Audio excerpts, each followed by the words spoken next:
All right. So to aid in the freeing up of this one, we'll come back to this next weekend and look at this some more with my brother.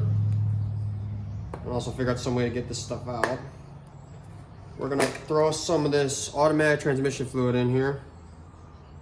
Ooh, it's red.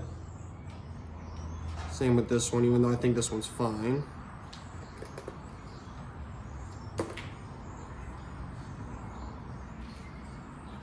Alright, and this is the stuff I have in here. This is Marvel Mixture Oil. So it's used for fuel treatment, but according to everybody, this is also really good at freeing stuck engines. So we're gonna, if I can get the lid to open up. It's got this like child safety lids like you got in your medicine bottles, apparently. Pour a little bit of that in there, and a bit in there.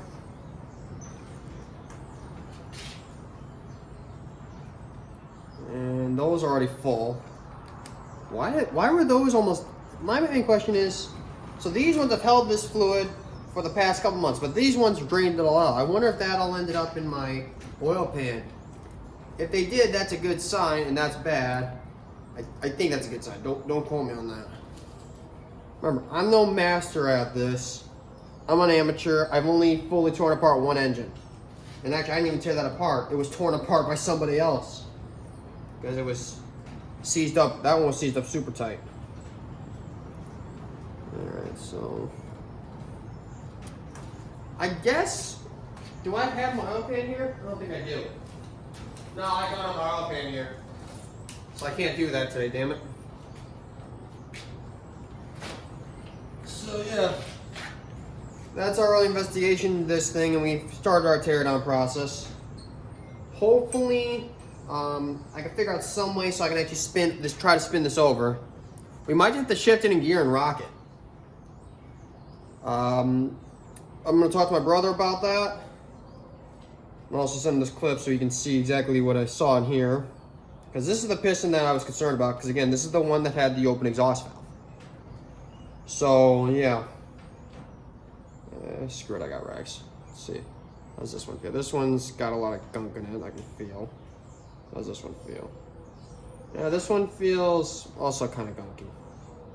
But it's not as bad as, it's not as bad as this one where it's just a mountain of gunk. Good.